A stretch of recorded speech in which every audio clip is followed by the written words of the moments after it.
Good evening money persons, welcome to daily money show number 664. ఈరోజు daily money షోలోని market update తో పాటు market లో ఉన్న ఇంపార్టెంట్ అప్డేట్స్ అండ్ రిజల్ట్స్ ని quick గా డిస్కస్ చేసేద్దాం. ముందుగా మార్కెట్ అప్డేట్ చూసినట్లయితే ఈ రోజు సెషన్ లో సెన్సెక్స్ 64 పాయింట్స్ కరెక్ట్ అయ్యి 66,408 పాయింట్స్ కి క్లోజ్ అయినట్లయితే నిఫ్టీ 17 పాయింట్స్ కరెక్ట్ అయ్యి 19,794 పాయింట్స్ కి క్లోజ్ అయింది. అండ్ ఈ రోజు సెషన్ లో మిడ్ క్యాప్ ఇండెక్స్ 0.28% పెరిగినట్లయితే స్మాల్ క్యాప్ ఇండెక్స్ 0.54% పెరిగింది అండ్ బ్యాంక్ నిఫ్టీ 0.18% పెరిగింది. అండ్ ఈ రోజు మార్నింగ్ నుంచి మన మార్కెట్ అయితే ఆల్మోస్ట్ ఫ్లాట్ గానే ట్రేడ్ అయింది. Actually last time US fed meeting జరిగింది కదా, ఈ మీటింగ్ యొక్క మినిట్స్ అయితే రిలీజ్ చేశారు. దీనిలోని majority of the fed officials అయితే లాస్ట్ టైం మనం డిస్కస్ చేసుకున్నాం కదా, ఈ ఇయర్ లో వన్ మోర్ రేట్ హైక్ ని చూడొచ్చని. Same one more rate hike side interest చూపించడం జరిగింది. అండ్ అంతేకాకుండా ఫ్యూచర్ లో వచ్చేటువంటి ఇన్ఫ్లేషన్ డేటా ఉంటుంది కదా, ఈ డేటా ఆధారంగా ఫ్యూచర్ మీటింగ్ లోని డిసిషన్ తీసుకోవచ్చు అన్నట్టుగా కామెంట్స్ చేయడం జరిగింది. సో ఫెడ్ మీటింగ్ మినిట్స్ లో అయితే పెద్దగా షాకింగ్ స్టేట్మెంట్స్ అంటూ ఏమీ లేవు. బట్ కాకపోతే ఈ రోజు ఈవినింగ్ రిలీజ్ అవబోయేటువంటి యుఎస్ సెప్టెంబర్ మంత్ సిపిఐ డేటాను అయితే ఇన్వెస్టర్స్ అండ్ ట్రేడర్స్ ట్రాక్ చేయాలి. ఎందుకంటే ఈ సెప్టెంబర్ మంత్ లోని యుఎస్ లోని ఇన్ఫ్లేషన్ పెరిగిందా లేదా తగ్గిందా అన్న దాన్ని బట్టి నెక్స్ట్ ఫెడ్ మీటింగ్ లోని వాళ్ళు ఇంట్రెస్ట్ రేట్స్ రిలేటెడ్ గా డిసిషన్ తీసుకునేటువంటి అవకాశం ఉన్నది. సో ఒకవేళ ఈ సెప్టెంబర్ మంత్ లోని యుఎస్ లోని ఇన్ఫ్లేషన్ కంట్రోల్ కాకుండా పెరిగిందనుకోండి, రేపు మన మార్కెట్స్ లోని మనం కొంత ప్రెషర్ చూసేటువంటి అవకాశం ఉన్నది. సో అందుకని ఈ డేటాని ట్రాక్ చేయడం అన్నది ఇంపార్టెంట్. నెక్స్ట్ ఈ సెప్టెంబర్ మంత్ లోని మన మార్కెట్ లో వేరియస్ రీజన్స్ తో ప్రెషర్ చూసాం కదా. సో ఇప్పుడు సెప్టెంబర్ మంత్ ఫినిష్ అయింది, అక్టోబర్ నవంబర్ డిసెంబర్ క్వార్టర్ అయితే మొదలైంది. సో ఈ అక్టోబర్ టు డిసెంబర్ వరకు నిఫ్టీ ఎలా పెర్ఫార్మ్ చేయొచ్చు అన్న దాని గురించి కొన్ని ప్రెడిక్షన్స్ అయితే ఐసిఐసిఐ సెక్యూరిటీస్ వాళ్ళు రిలీజ్ చేశారు. దీనిలో వీళ్ళు ఏం షేర్ చేస్తున్నారంటే లాస్ట్ 18 ఇయర్స్ లో మనం చూసినట్లయితే 14 టైమ్స్ ఈ అక్టోబర్ టు డిసెంబర్ పీరియడ్ ఏదైతే ఉందో ఆ పీరియడ్ లోని నిఫ్టీ పాజిటివ్ రిటర్న్స్ డెలివర్ చేసిందని. అండ్ 18 ఇయర్స్ లోని ఆన్ అండ్ యావరేజ్ చూసినట్లయితే సెప్టెంబర్ మంత్ లోని నిఫ్టీ యావరేజ్ గా 14% కరెక్ట్ అయినట్లయితే అక్టోబర్ టు నవంబర్ ఈ పీరియడ్ ఏదైతే ఉందో ఆ టైంలోని యావరేజ్ గా 9% పెరిగింది. మీరు ఇక్కడ డేటా కూడా చూడొచ్చు. 2003 ఈ టైంలోని సెప్టెంబర్ మంత్ లోని నిఫ్టీ 5.2% కరెక్ట్ అయినట్లయితే అక్టోబర్ టు డిసెంబర్ పీరియడ్ లోని 19.1% పెరిగింది. అండ్ దాని తర్వాత 2004 లోని సెప్టెంబర్ లో 2.2% కరెక్ట్ అయినట్లయితే అక్టోబర్ టు డిసెంబర్ పీరియడ్ లోని 16% పెరిగింది. అండ్ 2008 పీరియడ్ లో మీరు చూసినట్లయితే అక్టోబర్ టు డిసెంబర్ పీరియడ్ లో కూడా నిఫ్టీలో అయితే బాగానే ఫాల్ చూసాం. ఈ 2008 సినారియో ఏదైతే ఉందో అది డిఫరెంట్ సినారియో, బికాస్ ఆ టైంలోని రిసెషన్ ఫియర్స్ అవి ఉండడం వల్ల అక్రాస్ బార్డర్ మార్కెట్స్ లో అయితే మనం ప్రెషర్ చూసాం. సో జనరల్లీ మనం చూసినట్లయితే 2008 లో ఒకసారి, 2011 లో ఒకసారి అండ్ 2016 లో ఒకసారి, 2018 లో ఒకసారి Nifty October to December period లోని నెగిటివ్ గా రియాక్ట్ అవడం జరిగింది. అండ్ 2015 లో అయితే ఆల్మోస్ట్ ఫ్లాట్ రిటర్న్స్ డెలివర్ చేసింది. ఎక్సెప్ట్ ఈ ఇయర్స్ తీసేస్తే రిమైనింగ్ అన్ని ఇయర్స్ లో కూడా అక్టోబర్ టు డిసెంబర్ పీరియడ్ లోని నిఫ్టీ అయితే పాజిటివ్ రిటర్న్స్ డెలివర్ చేసింది. సో యావరేజ్ గా చూసినట్లయితే అక్టోబర్ టు డిసెంబర్ పీరియడ్ లోని జనరల్లీ నిఫ్టీలోని పాజిటివ్ రిటర్న్స్ కనపడుతున్నాయి. కాబట్టి ఈసారి కూడా ఈ పీరియడ్ లోని మన నిఫ్టీ పాజిటివ్ రిటర్న్స్ డెలివర్ చేసేటువంటి ఛాన్స్లు ఎక్కువగా ఉన్నాయని చెప్పి ఐసిఐసిఐ సెక్యూరిటీస్ వాళ్ళు షేర్ చేస్తున్నారు. అండ్ అంతేకాకుండా వీళ్ళు ఈ టైంలోని లార్జ్ క్యాప్ ఐటీ స్టాక్స్ లోని బయింగ్ డిమాండ్ కనపడేటువంటి అవకాశం ఉందని షేర్ చేస్తున్నారు. ఎస్పెషల్లీ ఐసిఐసిఐ సెక్యూరిటీస్ వాళ్ళైతే కమింగ్ మంత్స్ లోని ఆటో అండ్ పిఎస్యూ స్టాక్స్ మంచి రిటర్న్స్ డెలివర్ చేయొచ్చని అండ్ వీళ్ళైతే ఫార్మా ఇండెక్స్ పైన పాజిటివ్ గా ఉన్నట్లుగా షేర్ చేయడం జరిగింది. సో యావరేజ్ గా చూసినట్లయితే అక్టోబర్ టు డిసెంబర్ పీరియడ్ లోని నిఫ్టీ అయితే చాలా ఇన్స్టెన్సెస్ లోని పాజిటివ్ రిటర్న్స్ డెలివర్ చేసింది కదా. సో ఈసారి ఈ 3 మంత్స్ పీరియడ్ లోని నిఫ్టీ ఎంత రిటర్న్స్ డెలివర్ చేస్తుంది అన్నది మనం చూడాలి. సో మీ ఎక్స్పెక్టేషన్ ఏంటి కింద కామెంట్ సెక్షన్ లోని కామెంట్ చేయడానికి ప్రయత్నించండి. Next small cap textile stock అయినటువంటి గోకుల్ దాస్ ఎక్స్పోర్ట్స్ గురించి మనం మాట్లాడుకోవాలి. మీరు ఈ గోకుల్ దాస్ ఎక్స్పోర్ట్స్ యొక్క ఇన్వెస్టర్స్ లోకి వెళ్ళి చెక్ చేశారనుకోండి, మీరు ఇక్కడ చూడొచ్చు క్యాటమారన్ వెంచర్స్ ఎల్ఎల్పి అనేటువంటి కంపెనీ ఈ సెప్టెంబర్ క్వార్టర్ లోని గోకుల్ దాస్ ఎక్స్పోర్ట్స్ లోని 1.12% స్టేక్ ని అక్వైర్ చేసింది. ఈ క్యాటమారన్ వెంచర్స్ ఎల్ఎల్పి అనేటువంటి కంపెనీ ఎవరిదంటే ఇన్ఫోసిస్ ఫౌండర్ అయినటువంటి నారాయణ మూర్తి గారికి చెందినటువంటి వెంచర్ క్యాపిటల్ కంపెనీ. ఈ కంపెనీ వేరియస్ ప్రైవేట్ ఈక్విటీస్ లోని, పబ్లిక్ మార్కెట్స్ లోని అండ్ అలాగే జాయింట్ వెంచర్ కంపెనీస్ లోని ఇన్వెస్ట్ చేస్తూ ఉంటుంది. నారాయణ మూర్తి గారికి చెందినటువంటి ఈ కంపెనీ గోకుల్ దాస్ ఎక్స్పోర్ట్స్ లోని ఇన్వెస్ట్ చేసిందంటే అది గోకుల్ దాస్ ఎక్స్పోర్ట్స్ రిలేటెడ్ గా మనం పాజిటివ్ గా అర్థం చేసుకోవచ్చు. And even Gokul Das exports అనే కాదు, ఓవరాల్ గా టెక్స్టైల్ థీమ్ రిలేటెడ్ గానే పాజిటివ్ న్యూస్ అయితే వస్తున్నాయి. మీరు నిన్న మన డైలీ మనీ షో చూసినట్లయితే దీని గురించి క్లియర్ గా ఎక్స్ప్లెయిన్ చేసాం. ఒకసారి చూడలేనట్లయితే నిన్న డైలీ మనీ షోని 6 మినిట్స్ వరకు చూడండి, మీకు ఈ టెక్స్టైల్ థీమ్ లో ఉన్నటువంటి లాంగ్ టర్మ్ ఆపర్చునిటీ గురించి క్లియర్ గా అర్థమవుతుంది. ఇండియా అండ్ యూకే మధ్యన ఎఫ్టీఐ అగ్రిమెంట్ ఏదైతే జరగబోతుందో ఈ అగ్రిమెంట్ త్వరలోనే జరగచ్చు అని చెప్పి అప్డేట్స్ వస్తున్నాయి. ఒకవేళ ఈ అగ్రిమెంట్ గనక జరిగినట్లయితే టెక్స్టైల్ థీమ్ లో ఉండేటువంటి కంపెనీస్ కి అది చాలా బిగ్ పాజిటివ్ కానున్నది. సో ఇండియా యూకే మధ్యన ఈ ఎఫ్టీఐ అగ్రిమెంట్ జరగబోతుందని చెప్పి న్యూస్ చాలా రోజుల నుంచి నడుస్తుండటంతో లాస్ట్ 6 మంత్స్ మంత్స్ లోని మనం చూసినట్లయితే టెక్స్టైల్ సెక్టర్ లో ఉండేటువంటి మోస్ట్ ఆఫ్ ది స్టాక్స్ చాలా పాజిటివ్ రిటర్న్స్ డెలివర్ చేశాయి. ఇప్పుడు ఈ మంత్ లోని ఎఫ్టీఐ అగ్రిమెంట్ ఫైనల్ అయ్యేటువంటి అవకాశం ఉన్నదని చెప్పి అప్డేట్స్ వస్తున్నాయి. కాబట్టి ఒకవేళ అప్డేట్స్ ప్రకారం ఈ మంత్ లో గనక ఈ అగ్రిమెంట్ సైన్ అయినట్లయితే అది టెక్స్టైల్ థీమ్ లో ఉండేటువంటి కంపెనీస్ కి చాలా పాజిటివ్ కానున్నది. ఈ అగ్రిమెంట్ గనక జరిగినట్లయితే ఫ్యూచర్ లో కూడా ఈ టెక్స్టైల్ స్టాక్స్ మనకి మంచి రిటర్న్స్ డెలివర్ చేసేటువంటి అవకాశం ఉంది. మార్కెట్ లో డైలీ వచ్చేటువంటి ఇటువంటి ఇంపార్టెంట్ అప్డేట్స్ ఏవైతే ఉంటాయో వాటిని మీతో డీటెయిల్ గా షేర్ చేయడానికి మన మనీ పర్స్ టీమ్ ఏవైతే ఎఫర్ట్స్ పెడుతుందో ఆ ఎఫర్ట్స్ గనక మీకు హెల్ప్ఫుల్ అవుతున్నట్లయితే వీడియోని మర్చిపోకుండా లైక్ చేయడానికి ప్రయత్నించండి. నెక్స్ట్ స్టెర్లింగ్ అండ్ విల్సన్ ఈ కంపెనీలోని లాస్ట్ ఇయర్ లోనే రిలయన్స్ వాళ్ళు మెజారిటీ స్టేక్ ని అక్వైర్ చేయడం జరిగింది. ఈ స్టెర్లింగ్ అండ్ విల్సన్ లోని రిలయన్స్ న్యూ ఎనర్జీ లిమిటెడ్ వాళ్ళు ప్రెసెంట్ 40% స్టేక్ ని హోల్డ్ చేస్తున్నారు. అంటే ఇది రిలయన్స్ కి చెందినటువంటి కంపెనీ. నౌ ఈ స్టెర్లింగ్ అండ్ విల్సన్ గురించి మనం ఎందుకు మాట్లాడుకుంటున్నాం అంటే వీళ్ళు రిలేటెడ్ గా సిఎన్బిసి యాంకర్ ఒక ఇంట్రెస్టింగ్ అప్డేట్ అయితే షేర్ చేస్తున్నారు. ఈ స్టెర్లింగ్ అండ్ విల్సన్ వాళ్ళు వీళ్ళు లెండర్స్ కి చేయవలసినటువంటి పేమెంట్స్ అయితే మిస్ అయినట్టుగా షేర్ చేస్తున్నారు. బట్ ఇంకా స్టెర్లింగ్ అండ్ విల్సన్ దగ్గర నుంచి ఇప్పటి వరకు దీని రిలేటెడ్ గా ఎటువంటి అఫీషియల్ కమ్యూనికేషన్ కూడా రాలేదు. ఫైనాన్షియల్ ఇయర్ 23 నాటికి వీళ్ళ లెండర్స్ ఎవరు ఉన్నారన్నది మీరు ఇక్కడ స్క్రీన్ పై చూడొచ్చు. Union bank, SBI, axis bank, HSBC bank తో పాటుగా మెజారిటీ ఆఫ్ ద బ్యాంక్స్ అయితే వీళ్ళకి లోన్స్ ఇచ్చాయి. నో వీళ్ళ పేమెంట్ అయితే మిస్ అయ్యారంటున్నారు కదా, అసలు వీళ్ళ పేమెంట్ ఎందుకు మిస్ అయ్యారన్నది వీళ్ళ దగ్గర నుంచి ఒక క్లారిఫికేషన్ వచ్చినట్లయితే మనకు అర్థం అవుతుంది. అండ్ అంతేకాకుండా అక్టోబర్ 12th రోజున యాక్చువల్లీ వీళ్ళ బోర్డు మీట్ అయ్యి వీళ్ళ Q2 ఫైనాన్షియల్ రిజల్ట్స్ అనౌన్స్ చేస్తామని చెప్పి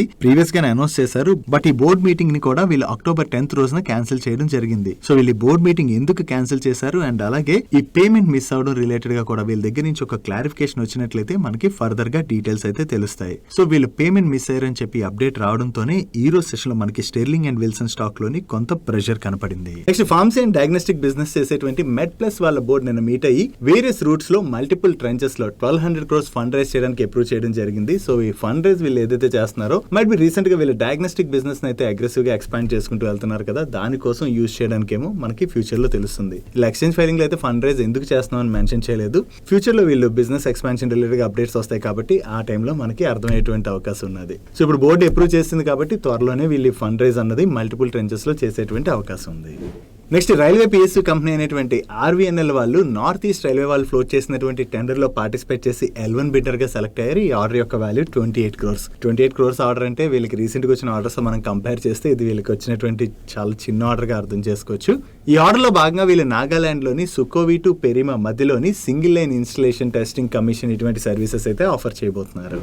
నెక్స్ట్ ఆర్పి సంజీవ్ గోయంకాకి చెందినటువంటి PCBL లిమిటెడ్ రిలేటెడ్ గా ఒక పాజిటివ్ అప్డేట్ వచ్చింది. ఈ PCBL లిమిటెడ్ అనేటువంటి కంపెనీ కార్బన్ బ్లాక్ ప్రొడక్ట్స్ ని మ్యానుఫ్యాక్చర్ చేస్తూ ఉంటుంది. నో వీళ్ళకి మన ఇండియన్ గవర్నమెంట్ దగ్గర నుంచి వీళ్ళు కొత్తగా లాంచ్ చేసినటువంటి 2 products కి అయితే పేటెంట్ వచ్చింది. ఈ కంపెనీకి ఎప్పుడైతే పేటెంట్స్ వస్తే వాళ్ళ ప్రొడక్ట్ రిలేటెడ్ గా సేమ్ ప్రొడక్ట్ ని వేరే వాళ్ళు తయారు చేయడం అవదు కాబట్టి అది ఆ కంపెనీ రిలేటెడ్ గా పాజిటివ్ అవుతుంది. సో వీళ్ళకి పేటెంట్ వచ్చినటువంటి 2 products లోని first product name oxidized carbon black, దీన్ని బ్లాక్ ఇంక్స్ లో యూస్ చేస్తూ ఉంటారు. అండ్ వీళ్ళకి అప్రూవల్ వచ్చినటువంటి second product surface modified carbon black, దీన్ని వెహికల్ టైర్ యొక్క లైఫ్ ను పెంచడానికి అండ్ అలాగే వెహికల్ ఫ్యూయల్ ఎఫిషియన్సీ పెంచడానికి యూస్ చేస్తూ ఉంటారు. సో ఈ 2 products కి గవర్నమెంట్ దగ్గర నుంచి పేటెంట్ వచ్చిందన్న అప్డేట్ తోనే ఈ రోజు సెషన్ లో PCBL స్టాక్ లో మనం పాజిటివ్ మూమెంటం చూసాం.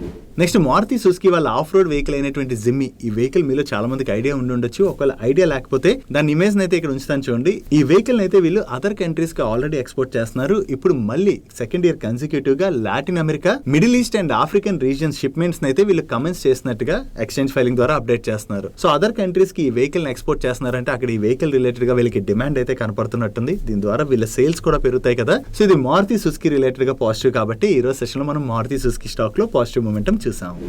నెక్స్ట్ రీసెంట్ గా ఐపీఓకి వచ్చి లిస్ట్ అయినటువంటి EMS లిమిటెడ్ రిలేటెడ్ గా ఒక అప్డేట్ ఉన్నది. ఈ EMS లిమిటెడ్ వాళ్ళు water and waste water treatment engineering services offer చేస్తూ ఉంటారు. నో ఈ EMS లిమిటెడ్ వాళ్ళకి జైపూర్ మున్సిపాలిటీ వాళ్ళ దగ్గర నుంచి అప్రాక్సిమేట్లీ 270 crores వర్త్ ఆర్డర్ వచ్చింది. ఈ ఆర్డర్ లో భాగంగా EMS లిమిటెడ్ వాళ్ళు savage system testing and commission చేయడంతో పాటు 10 years పాటు మెయింటెనెన్స్ కూడా చేయబోతున్నారు.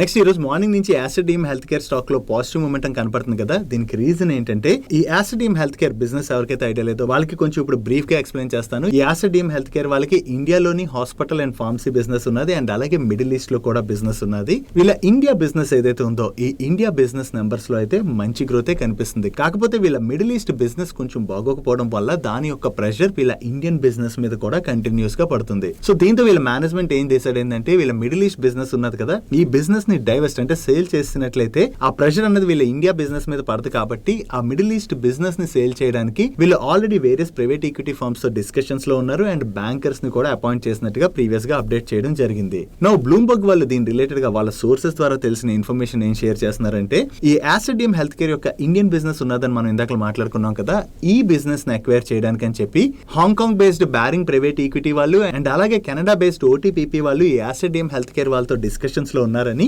And Aster DM health care యొక్క ఇండియన్ బిజినెస్ ని $1.5 బిలియన్ కి వాల్యూ చేస్తున్నట్లుగా వీళ్ళు అప్డేట్ చేస్తున్నారు. బట్ కాకపోతే ఆస్టర్ డిఎం హెల్త్ కేర్ వాళ్ళ మేనేజ్మెంట్ మాత్రం ఎంటైర్ ఫర్మ్ అంటే ఇండియా బిజినెస్ అండ్ అలాగే వీళ్ళ మిడిల్ ఈస్ట్ బిజినెస్ ఈ రెండు బిజినెస్ ని కలిపి సెల్ చేయడానికి అయితే డిస్కస్ చేస్తున్నారని టోటల్ కంపెనీని అయితే వీళ్ళు $2.5 బిలియన్ కి వాల్యూ చేస్తున్నట్లుగా బ్లూంబర్గ్ వాళ్ళు షేర్ చేయడం జరిగింది. సో ఇప్పుడు ఈ బిజినెస్ ట్రాన్సాక్షన్ రిలేటెడ్ గా ఏవైతే డిస్కషన్స్ జరుగుతున్నాయో అవి ఎంత త్వరగా ముందుకు వెళ్తాయి అన్నది మనం చూడవలసి ఉన్నది. సో ఈ Aster DM health care business sale related గా ఈ న్యూస్ అప్డేట్ సర్క్యులేట్ అవుతుండడంతోనే మనం ఈ రోజు సెషన్ లో Aster DM health care stock లోని పాజిటివ్ మొమెంటం చూసాం. బట్ కాకపోతే ఇంకా కంపెనీ దగ్గర నుంచి దీని రిలేటెడ్ గా ఎటువంటి అఫీషియల్ కమ్యూనికేషన్ కూడా రాలేదు. నెక్స్ట్ నిన్న మార్కెట్ క్లోజ్ అయిన తర్వాత టీసీఎస్ వాళ్ళ రిజల్ట్స్ వచ్చాయి. ఈ రిజల్ట్స్ ఎలా ఉన్నాయి మనం ఇప్పుడు చూద్దాం. వీళ్ళ రెవెన్యూస్ లోని ఇయర్ ఆన్ ఇయర్ బేసిస్ లోని 7.9% గ్రోత్ డెలివర్ చేయడం జరిగింది.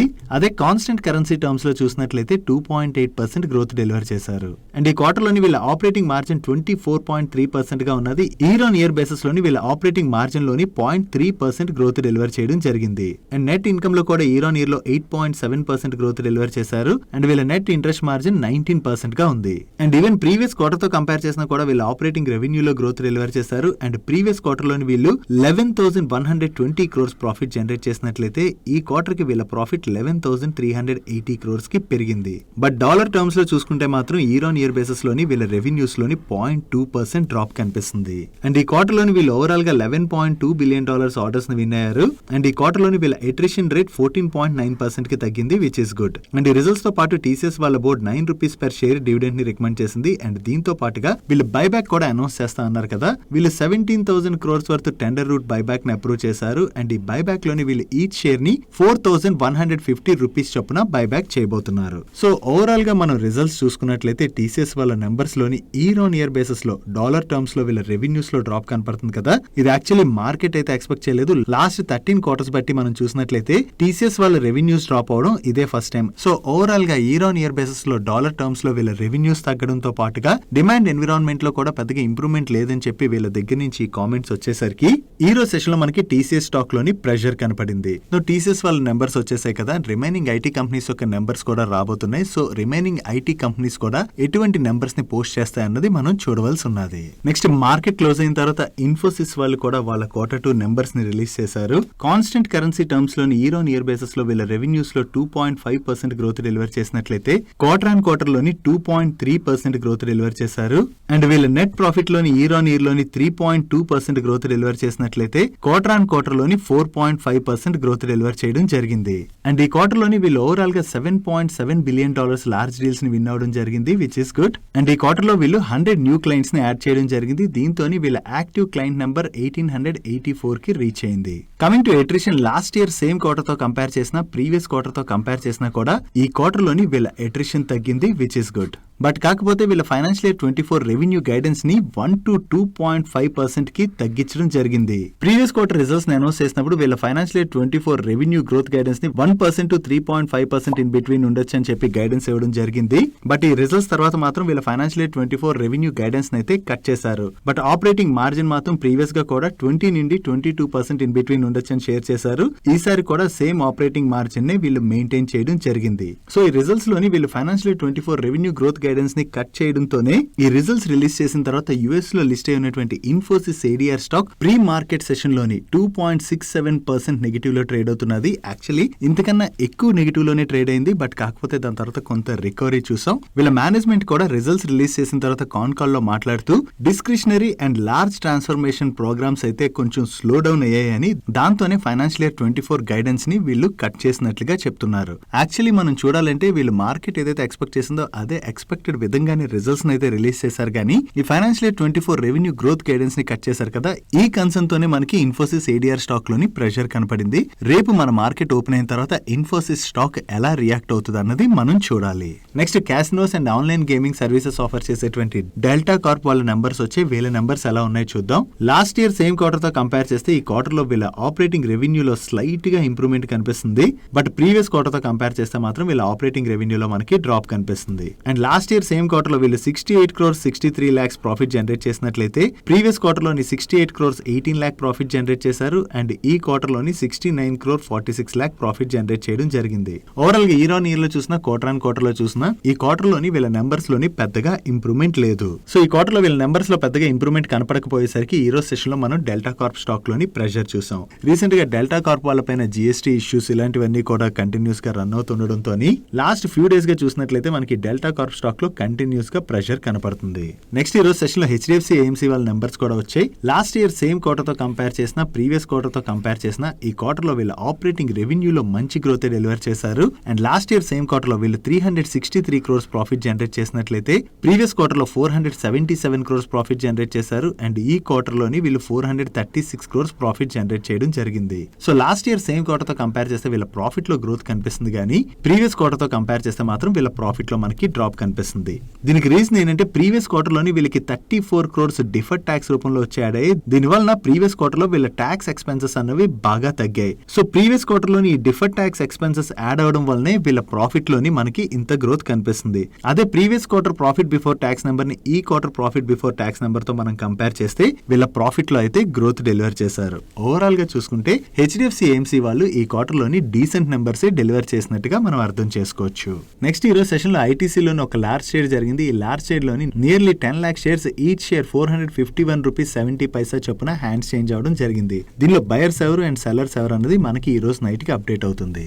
నెక్స్ట్ హీరో మోటో కార్ప్ యొక్క ఎండి అనేటువంటి పవన్ ముంజల్ గారి పైన కొన్ని years back cheating and forgery case ఏదైతే ఉందో దాని రిలేటెడ్ గా ఈ రోజు ఢిల్లీ హైకోర్టులోని ప్రొసీడింగ్స్ జరిగాయి. సో ఈ చీటింగ్ కేసులోని as of now Delhi high court అయితే స్టేన్ విధించడం జరిగింది. అండ్ ఈ కేసు యొక్క నెక్స్ట్ హీరింగ్ December 6th రోజున ఉండబోతున్నట్లుగా సిఎన్బిసి వాళ్ళు రిపోర్ట్ చేస్తున్నారు. సో December 6th రోజున ఈ కేసులోని ఎటువంటి వర్డిక్ట్ వస్తుంది అన్నది మనం చూడాలి. సో ఈ కేసు రిలేటెడ్ గా నెక్స్ట్ హియరింగ్ December 6th కి వాయిదా పడిందని న్యూస్ అప్డేట్ రావడంతో మనకి హీరో మోటో కార్ప్ స్టాక్ లోని కొంత ప్రెషర్ కనపడింది. నెక్స్ట్ మార్కెట్ క్లోజ్ అయ్యే ముందు ఒక్కసారి ఐడిబిఐ బ్యాంక్ స్టాక్ లోని మనకి పాజిటివ్ మూమెంటం కనపడింది కదా. దీనికి రీజన్ ఈ ఐడిబిఐ బ్యాంక్ లోని గవర్నమెంట్ ఆఫ్ ఇండియా స్టేక్ ని డైవర్స్ చేయడానికి చూస్తున్నట్లుగా మనందరికి ఐడియా ఉన్నది కదా. సో దీనిలోని బిడ్డర్స్ చెకింగ్ ప్రాసెస్ అయితే ఈ అక్టోబర్ ఎండ్ కల్లా ఆర్బీఐ కంప్లీట్ చేసేటువంటి అవకాశం ఉన్నదని చెప్పి రూటర్స్ వాళ్ళు షేర్ చేస్తున్నారు. సో ఈ ప్రాసెస్ కంప్లీట్ అవుతుందంటే డైవర్స్మెంట్ అయితే ముందుకు వెళ్తున్నట్టుగా అర్థం కదా. సో దాంతోనే మనకి ఈ రోజు సెషన్ లో ఐడిబిఐ బ్యాంక్ స్టాక్ లోని పాజిటివ్ మూమెంటం కనపడింది. నెక్స్ట్ ఈ రోజు సెషన్ లోని రీసెంట్ ఐపీఓ అయినటువంటి ప్లాజా వైర్ స్టాక్ అయితే లిస్ట్ అయింది. ఈ రోజు సెషన్ లోని ఈ స్టాక్ బిఎస్సి లోని 84 rupees కి లిస్ట్ అయింది. Against IPO price 54 rupees. ఆ తర్వాత ఈ స్టాక్ 80 rupees 23 paisa కి కరెక్ట్ అయ్యి లోవర్ సర్క్యూట్ లో లాక్ అయిపోయింది. సో డే 1 రోజున ఈ స్టాక్ ఐపీఓ ఇన్వెస్టర్స్ కి 48.57% రిటర్న్స్ డెలివర్ చేసింది. నెక్స్ట్ అదాని విల్మర్ వాళ్ళు కూడా వీళ్ళ Q2 బిజినెస్ అప్డేట్ ని రిలీజ్ చేశారు. ఇయర్ ఆన్ ఇయర్ బేసిస్ లో వీళ్ళ edible oil segment volumes loan, food and FMCG segment volumes loan and అలాగే ఇండస్ట్రీ ఎసెన్షియల్ సెగ్మెంట్ వాల్యూమ్స్ లో కూడా వీళ్ళు మంచి గ్రోత్ డెలివర్ చేశారు. బట్ వాల్యూ పరంగా చూసుకుంటే మాత్రం వీళ్ళ ఎడిబుల్ ఆయిల్ సెగ్మెంట్ వాల్యూలోని ఇయర్ ఆన్ ఇయర్ బేసిస్ లో 19% డ్రాప్ కనిపిస్తుంది. కానీ food and FMCG segment business యొక్క వాల్యూలో మాత్రం 25% గ్రోత్ డెలివర్ చేసినట్లయితే ఇండస్ట్రీ ఎసెన్షియల్ సెగ్మెంట్ యొక్క వాల్యూలోని ఇయర్ ఆన్ ఇయర్ లోని 1% గ్రోత్ డెలివర్ చేశారు. ఓవరాల్ గా రిమైనింగ్ 2 సెగ్మెంట్ బిజినెస్ లో వీళ్ళు మంచి గ్రోత్ డెలివర్ చేసిన only edible oil business segment యొక్క వాల్యూలో మాత్రం మనకి 19% డ్రాప్ కనిపిస్తుంది. నెక్స్ట్ సులా వైన్యార్డ్స్ వాళ్ళు వాళ్ళ Q2 బిజినెస్ అప్డేట్ ని రిలీజ్ చేశారు. ఈ Q2 లోని వీళ్ళ net revenues year on year basis లోని 11% గ్రో అవ్వచ్చని, దీనిలోని వీళ్ళ ఓన్ బ్రాండ్స్ యొక్క రెవెన్యూస్ అయితే ఇయర్ ఆన్ ఇయర్ బేసిస్ లో 14% గ్రో అవ్వచ్చని అండ్ అలాగే వైన్ టూరిజం యొక్క రెవెన్యూస్ అయితే ఇయర్ ఆన్ ఇయర్ బేసిస్ లోని 26% గ్రో అవ్వచ్చని చెప్పి వీళ్ళ బిజినెస్ అప్డేట్ అయితే రిలీజ్ చేశారు. సో ఈ Q2 లోని వీళ్ళ బిజినెస్ నెంబర్స్ లో అయితే మంచి గ్రోత్ డెలివర్ చేస్తారని చెప్పి ఎస్టిమేషన్స్ రిలీజ్ చేయడంతోనే ఈ రోజు సెషన్ లోని సులా వైన్యార్డ్ స్టాక్ నియర్లీ 3% పెరిగింది. That's it for today's daily munch. ఈ రోజు డైలీ మంచ్ లో మేము షేర్ చేసిన ఇన్ఫర్మేషన్ మీకు నచ్చినట్లయితే వీడియోని లైక్ చేయండి అండ్ ఈ video me friends and family members helpful అవుతుంటే ఈ వీడియోని వాళ్ళకి షేర్ చేయండి. అండ్ మీరు ఇదే ఫస్ట్ టైం మన మనీ పర్ ఛానల్ కి వచ్చి ఛానల్ ఇంకా సబ్స్క్రైబ్ చేయనట్లయితే ఇక్కడ ఉన్న ఛానల్ లోగో మీద క్లిక్ చేసి ఛానల్ సబ్స్క్రైబ్ చేస్తూ పక్కన ఉన్న బెల్ ఐకాన్ లో ఆల్ నోటిఫికేషన్స్ యాక్టివేట్ చేసుకోండి. నేను చంద్రశేఖర్ పత్రి మరొక ఇంట్రెస్టింగ్ వీడియోతో కలుద్దాం. Good night.